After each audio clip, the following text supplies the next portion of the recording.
You're listening to the Keep Optimizing podcast to increase your traffic, improve your conversion rates, and grow your profits. Hello and welcome. If you're looking to improve the performance and return on investment of your marketing, then you are in the right place. I'm Chloe Thomas, the host of this marketing-focused podcast, and it is very, very cool to have you tuning in. Last month was all about ads. So we talked quite a lot of social media, but it was mainly about ads. This month, we're going into the organic side of social media. So we're going to be exploring how you can get organic social media, where you're not paying for advertising, to work for your business and to drive you sales.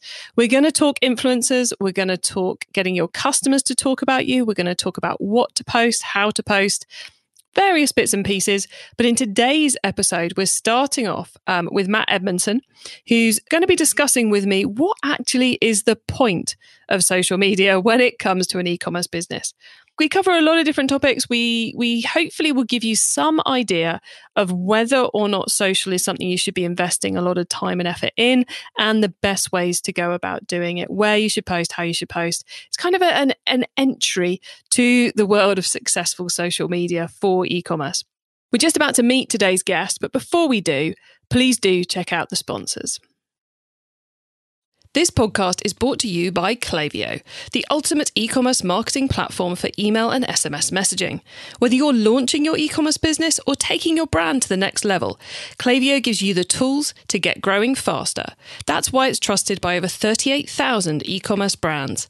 Build your contact list, send emails that pop, and create marketing moments that build valuable customer relationships over any distance.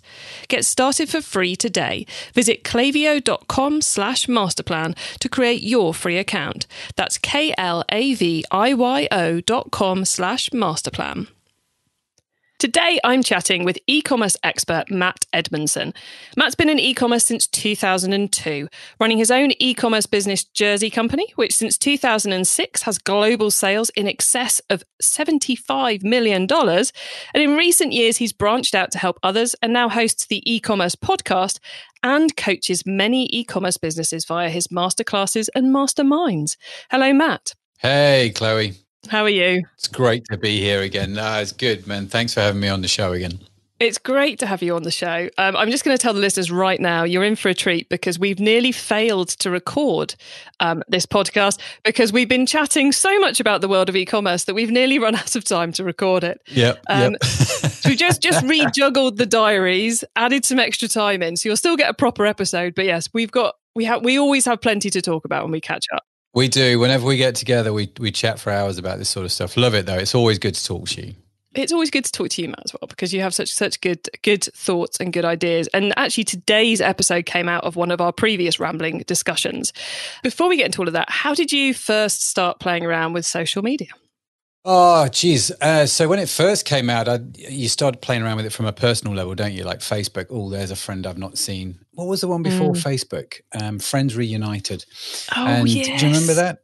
Yeah. Going back years. And so you kind of play, oh, look at... Anyway, so I think you started doing it from a personal thing, but then we quickly realized in the early years the power of social media for your online business, right? And so we set up, we started in Facebook for Jersey Beauty Company, and we quickly sort of amassed an audience. And we actually, when we started on Facebook pages didn't exist.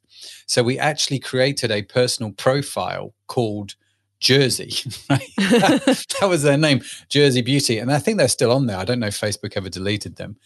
And then we had a heck of a time migrating everybody from that personal profile to the page profile when they came out. And, you know, this was back in the glory days where you'd put something on, do you remember this, where you'd actually write something on Facebook, everybody who liked you would see it rather than just like, you know, less than 1% or whatever it is now. And so I remember that when they changed that and everyone kicking off. And so, yeah, that's kind of how we got started, just playing. I've always found social to be one of those places where I play, and I know it's important, but I struggle to justify it, which I will hold my hands up and say is partly because I am a direct marketer at my core. Yeah. I like the ones, I like the zeros, I like the segmentation. I like to send out a DM piece, see the money come back in, send out an email, see the money come back in, tailor the message, understand the audience and all the rest of it. And, you know, social is just that little bit more ethereal. I suppose. Yeah, it's a bit more touchy-feely kind of thing, isn't it? And I think also you're old school as well. We were saying just before we hit the record button, we've both been around e-commerce for almost 20 years, and we're not quite willing to go to 20 years because it's an age thing. But back then there was no social media, and we were direct marketers. That's what we did. A lot of people that went into e-commerce had a background in direct marketing.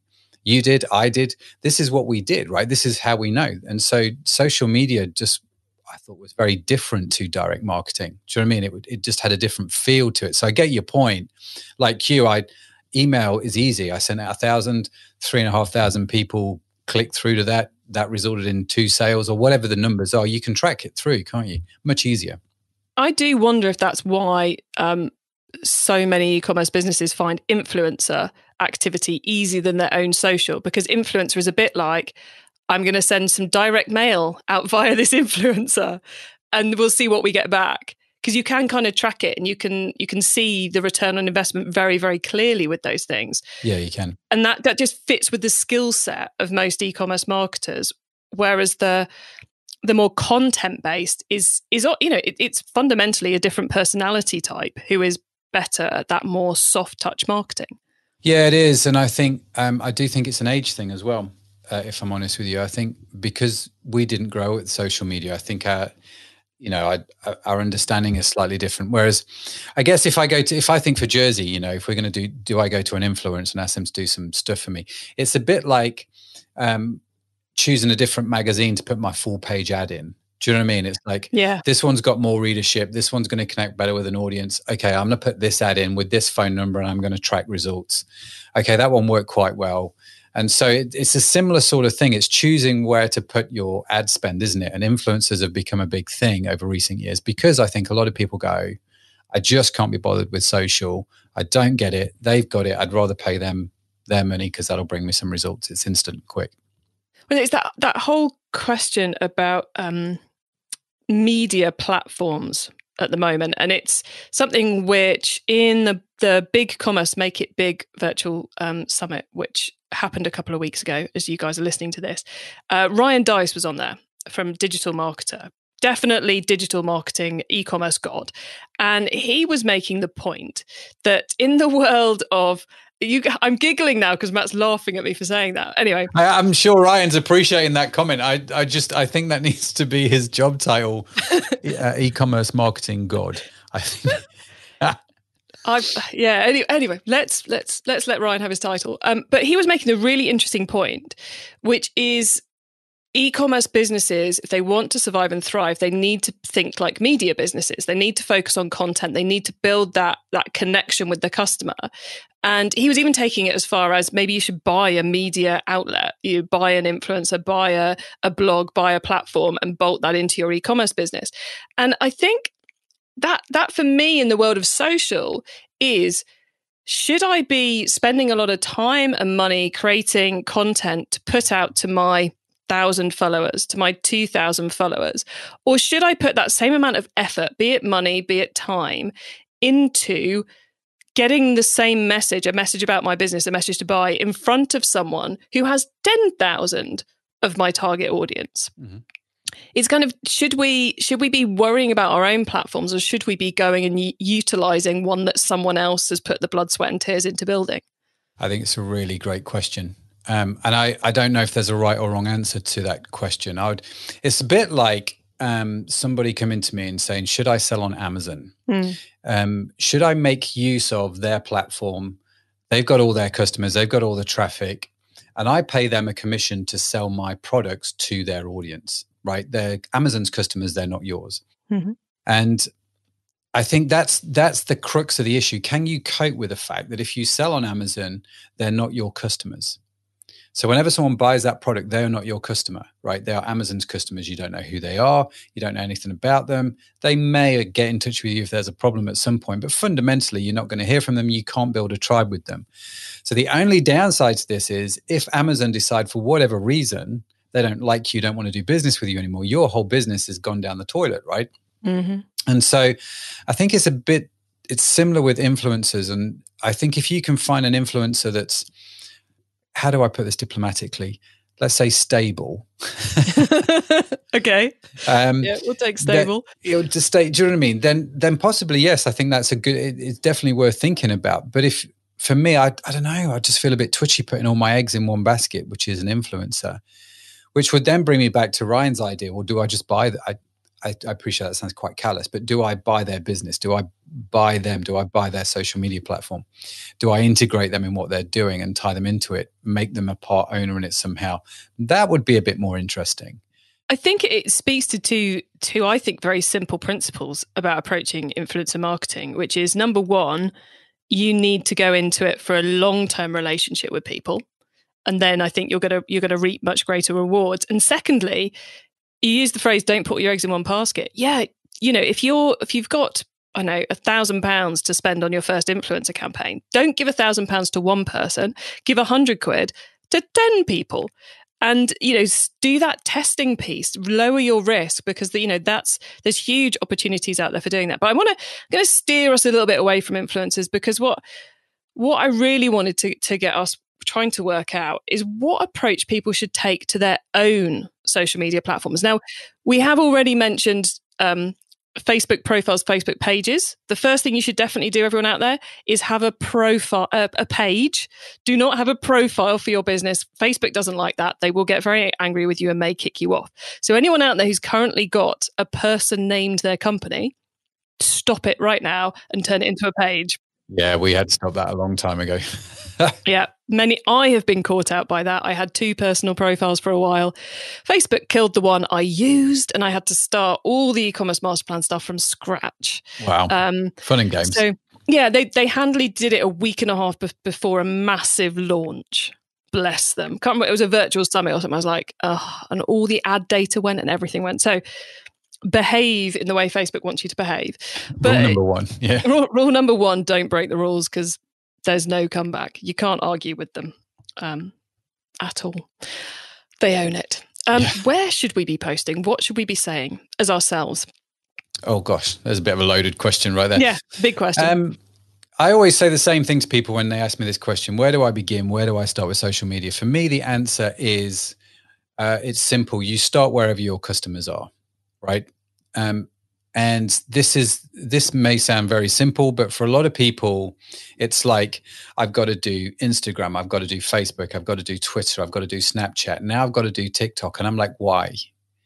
Because there's no way your customers are on all of those platforms. Do you know what I mean? They're just not. And so if you've got a young audience, then yeah, do Snapchat. If you've got a not so young audience, but, you know, young professionals, well, then do Instagram. And if you've got, you know, a slightly older audience like I have, well, you're going to do Facebook, because, I mean, you know, you're breaking your demographics down. What's their primary social media? And the reason I tell people to do this is you are just going to tire yourself out, right? You are going to wear yourself to the bone trying to do all of those social media platforms, which means you will be doing none of them well. Yeah. Because each of them are a slightly different strategy, and each of them require focus. They require responding to people. They require creating the right content, the right words, the right hashtag strategy, the right emoji strategy. There's so much to learn, let alone put in place. You're totally right. And you've got to think that through. I think, for example, one of the easiest things to do, and I still do it occasionally, not necessarily for the businesses, but certainly on my personal stuff. Like if I put something on Instagram, I just use that slider which says post to Facebook. Mm-hmm. Do you know what I mean? Because it's easy. Just do that. And there's another one which says post to Twitter, and you're like, oh, I can. Yeah. And it's like, no. Let's not do that, right? Because you have got to approach whatever social media channel you're on, well. And I think I would rather do one thing really well than 5 things mediocre. I think you'll get a much better return if you do one thing well than 5 things mediocre. And not least because social takes a huge amount of time organically. It might be free, but the time to create the graphics, to write the copy, to post, to respond, it's a huge investment. And it probably doesn't make financial sense to invest in 5 channels every month, because you're probably not getting the sales back. No, not at all. And I think I totally agree. Just stick with where your customers are and start off with one and do that really, really well, and become a master at it. And I think that would probably be I don't even know if that would be my starting strategy. That would be my phase 2, I think. Mm-hmm. So what's phase 1 then? I think first you have to define what social media is. Mm-hmm. So is blogging social media? Is YouTube social media? Or do you just, a lot of people now, so you mentioned social media, the first thing they think about is Facebook or Twitter, or maybe not even Twitter much these days, but Instagram, do you know what I mean? Or Snapchat. And actually, how broad of a definition are we using? Because you need to understand what the different platforms are first. And I think fundamentally, I would, again, maybe I'm just a bit old school, I don't know. I would see blogging as a form of social media. And I would see YouTube probably as a form of social media, even though it's also a search engine. And it's kind of like, how do you define it? And so for me, I would predominantly focus on that first. Do you know what I mean? Regardless of whether I do Facebook and all that sort of stuff, Mm-hmm. I would focus on the blog, the content, the YouTube channel. For me, they would be definitely the first places that I would start 90% of the time. I said not least because one, you've got to have some content to talk about on social, because just talking about your products is dull. Everybody, if you're just posting pictures of your products, you're not going to build boring. A tribe talking about your products, are you? Really? No, Let's face it. Not unless you're incredibly lucky. So you've got to have some content to talk about anyway. And social media is so short form generally that it's quite hard in that short form space to build an emotional connection, deal with people's barriers to purchase, deal with the find out what their problem is, solve their problem, and then convince them to buy. Oh. It's a lot easier to do that in a 5-minute video, in a 1,000-word blog post. A lot easier to do that, and at that point, certainly with the blog post side of things, they're on your website at that point, so you're able to put other messages around it, and you have more control. So yes, I get where you're coming from. You have, and then there's all kinds of pros to this and advantages. So if you take my so I have a Facebook, my own business Facebook for my coaching consulting masterclasses you mentioned earlier, right?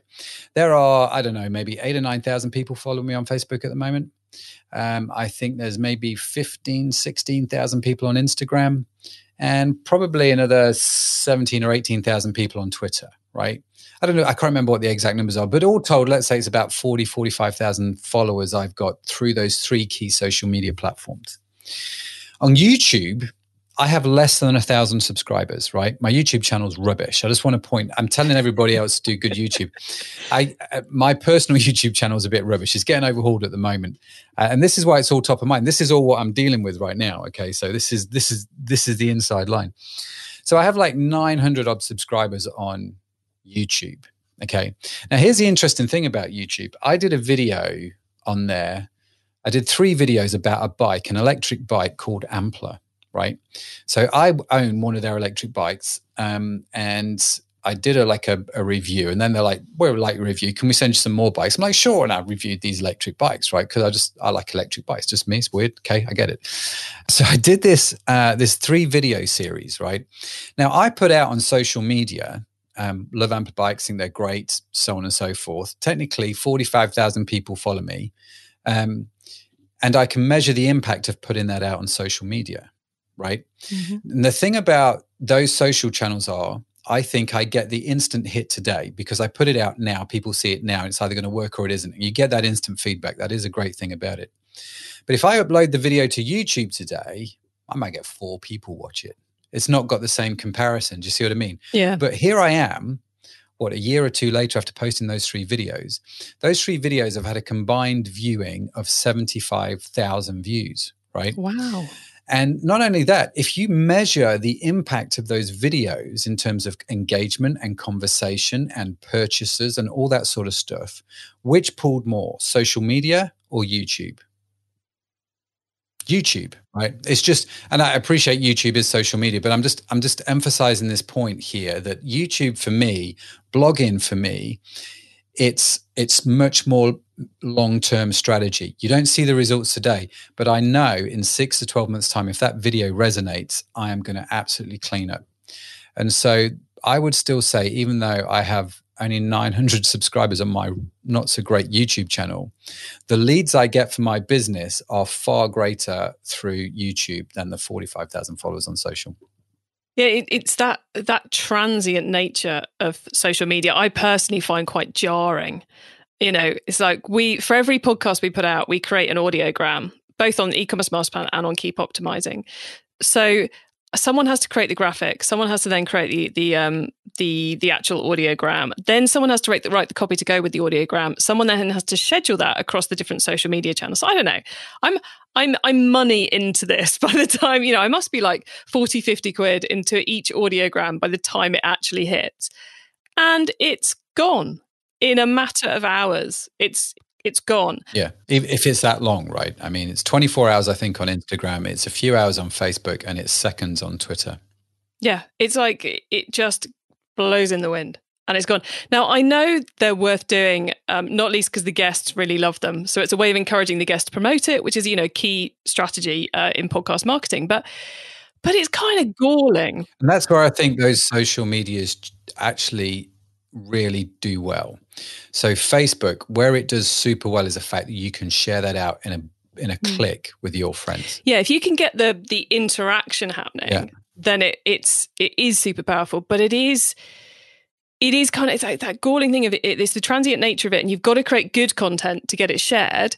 But at the same time, putting all that much effort into that one thing when you could put it into a 5-minute YouTube video, or you could put it into creating a blog, or you could put it in something which is an asset, which brings benefits for your business in the future, and which gives you something to talk about on social media in the future as well.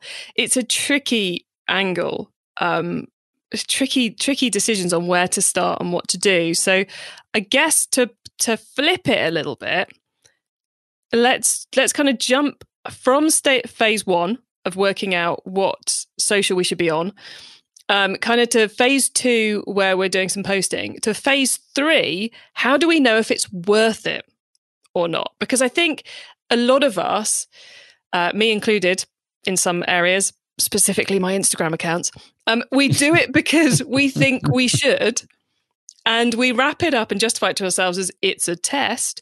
But we have to keep an eye on the data in order to work out, should we be doing this or not? So how long, Matt, should we wait? How should we look at it? How is it the stats on the social platform? Is it the stats in analytics? How do we work out whether the social we're doing is worth it or not? It's a really good question. For me, the purpose of social is to build a tribe, right? That's what you're wanting. And a tribe is someone who's engaging, right? So the things that I'm always looking at are the amount of engagements I've had on social media and the amount of shares. For me, they're the two key things, because that's what I want to use social for.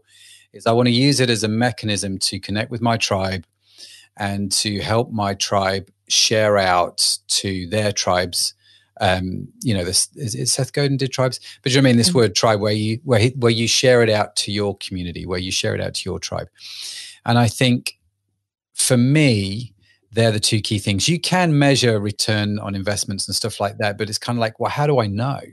And I think that's easy to do with paid ads, right? Facebook make it really easy to monitor how well your ads are doing, because they want you to come back and spend more money on their ads. Mm-hmm. But it's not so easy with organic, is it? And it's not as straightforward. And you might do something on social which has got 4 sales, but that's kind of like, if I do organic social, I'm always thinking, how do I connect with my tribe? And so sales aren't really why I'm doing that. I'm doing it to build the longevity with that client. I'm building to add value to that client. So I want to know engagement, and I want to know shares, my 2 key things on social. I'm going to add a third in. Tell me what you think about this. I think that with organic social, trying to tie it back to money when we get to the wonderful world of Google Analytics is a silly thing to do. Because like you say, we're trying to create the engagement, we're trying to build that relationship rather than necessarily drive the sales. But to track that traffic against email signups is a useful thing to do, because you can see if people are getting engaged. So I think if you're going to analyze the traffic once it gets to Google Analytics, look at dwell time, look at bounce rates, and look at email signups as a goal, so you can see is this traffic doing anything when it gets to the website? And that's something I find to be quite a key number to look at rather than the actual financials. Yeah, that's a really good point. I like that, because if your email signups are going well, you're building your tribe, right? This is fundamentally what you want to do. You're building your tribe, and I think, yeah, I like that. I like that idea. You know, we always have as our secondary goal for our e-commerce website is email signups. Our primary goal is product sales. Our secondary goal is email signups. And so one is selling products, and the other one is actually, you know, getting people to warm up to you, to become part of your community, your tribe. So hopefully they do buy your products and do share you out there. And I think, yeah, if you can, I don't know, Chloe, have you found this? It's easier to get people to sign up to your email list than it is to get them to share your post on social media. Oh, I've never looked at the numbers from that angle, but yes, I would say, yeah, because it's not difficult to tweak and optimize an email sign up to get, I don't know, 4, 5, 6% of site visitors to sign up. Plus, it's an asset in itself when we're talking about assets and transient things earlier. So yeah, it's not difficult to get people to sign up to your email, but to get, yeah, a number of times I create a post I think is awesome, or even see a retailer who's done a post that I think is awesome, and it's like tumbleweed, you know, no one is interacting with it at all.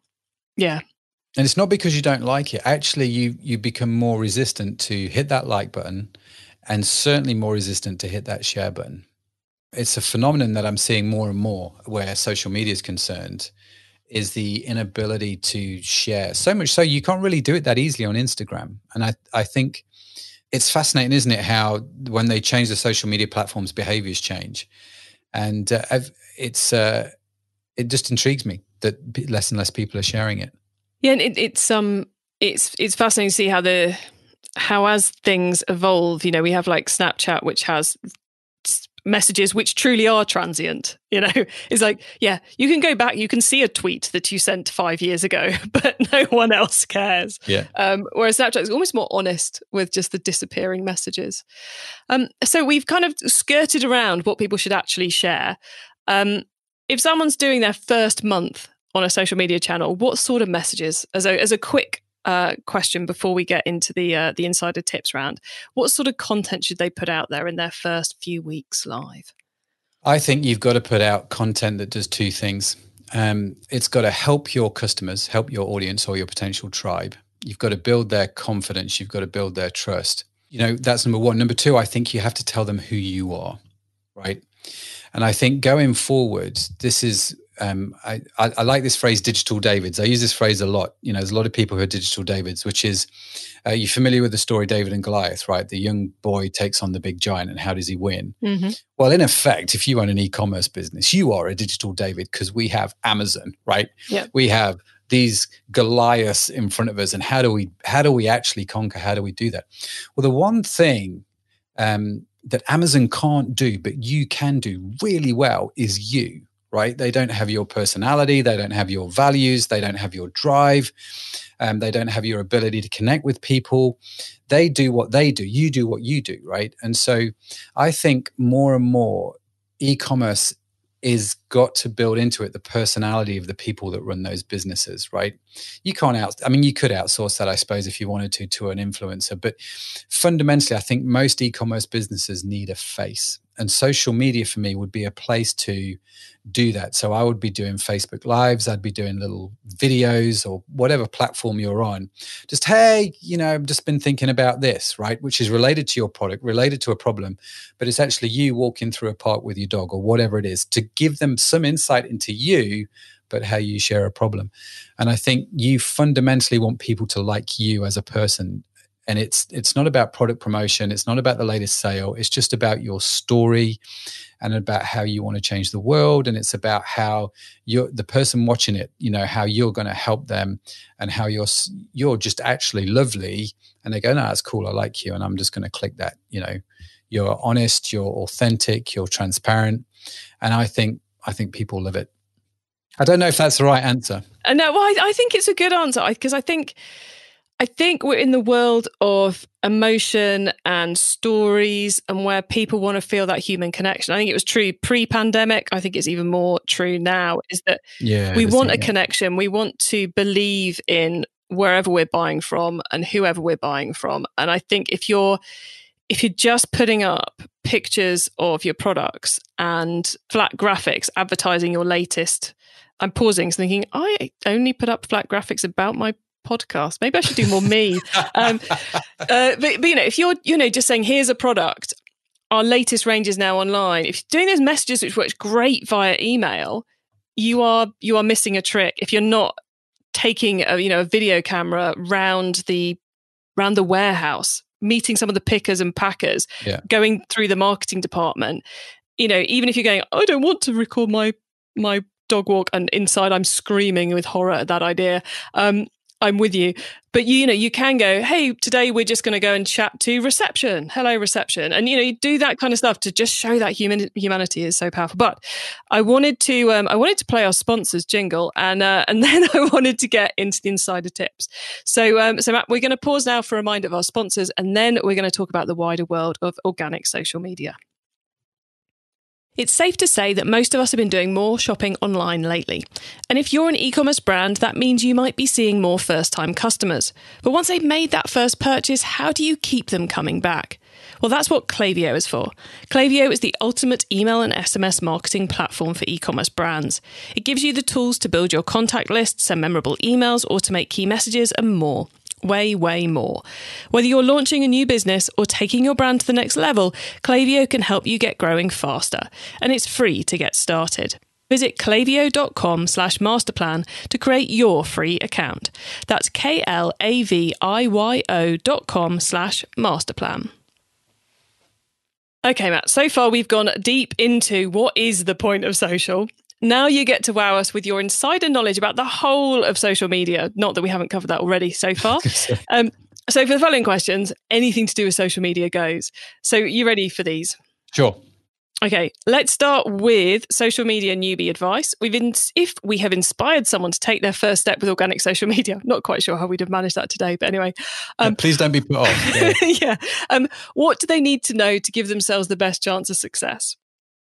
I think for me, social media needs consistency more than anything, whether it's YouTube, blogging, Facebook, Instagram. You pick one platform and you get good at it, but you get consistent, and you get consistent really quickly. It doesn't work where you kind of do it in fits and starts and you're sporadic and you're here and there. I think you do it consistently. If you don't try and do it every day, because that's just nuts, right? Mm-hmm. But pick a routine or a schedule that works for you and get stuff out there on a consistent basis. And if you can do that, I think you'll win, especially if whatever you're doing incorporates video. I think video works every time, especially like as we said, if you're involved in the video, they're getting your personality. One of the most viral videos we ever did on social media was a guy in the warehouse with my track saw, which is a rip saw, a cut saw. Do you know what I mean? One of those power tools, cutting up a pallet and turning it into a Christmas tree. That was popular. Okay.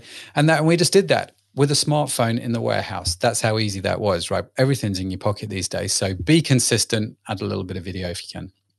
Excellent. So once people have got started, of course, they've got to keep optimizing. So what's your favorite way to improve organic social media performance? I think you've got to respond to the comments, right? You've got to learn from the comments that people are giving you on social media. So if they're not commenting, if they're not sharing, well, there's something not quite right. And so for me, it comes down to client feedback. Listen to the customer. What are they saying? And just make pivots and changes accordingly. Because like you said earlier, something you do, you think absolutely totally rocks. Totally dives. And you're just like, oh no. All that effort. All that effort. But my experience is clients will pretty much guide you to what's working for them. Okay, it's impossible to improve our marketing unless we're monitoring the performance. But the list of stuff we could monitor can be overwhelming. So what for you is the number one organic social media KPI? Engagement. You had to say that. Yeah, no, totally. Because I understand the purpose for me. We're really clear why we're doing social media. What's the purpose of it? It's not to drive sales. It's to build engagement, which ultimately will lead to sales, obviously. And so I'm super keen on measuring engagement. Cool. Okay. Finally, it's crystal ball time. What's coming up in the next 6 to 12 months that we should be getting ready for in organic social media? Oh man, that's a hard one because COVID is changing everything, right? And so I think for me, it kind of stems back to a little bit of what we said earlier. It comes down to connection because the world is getting so isolated at the moment with, local lockdown measures, national lockdown measures.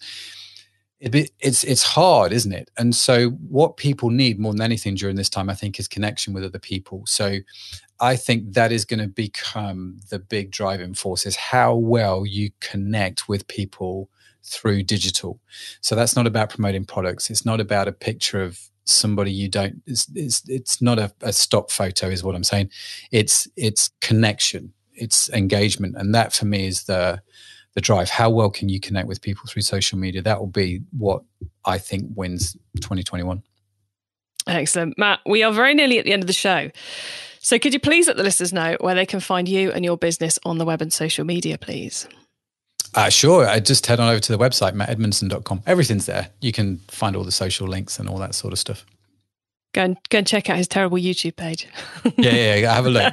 I know it's terrible. It's getting better. We've got some good plans coming in 2021.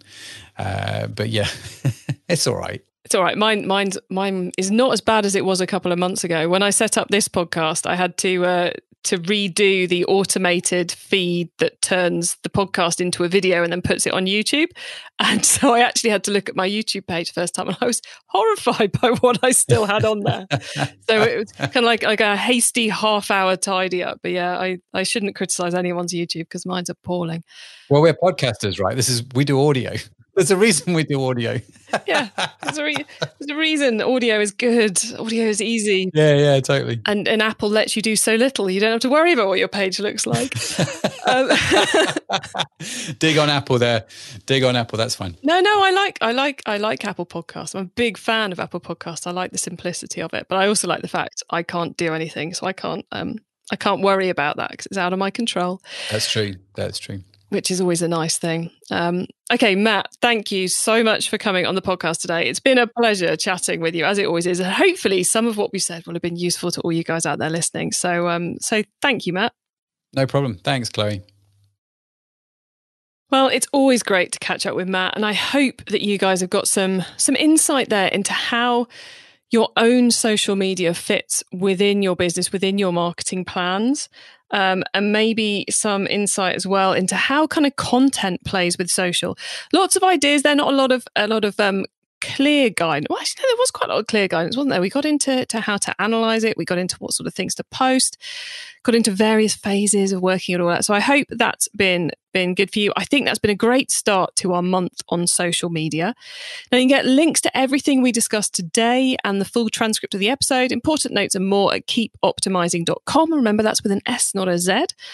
As part of my mission to help you improve your social media marketing, I've invited our organic social media specialists to join us for a Q&A webinar at the end of the month. That's your chance to get your questions answered.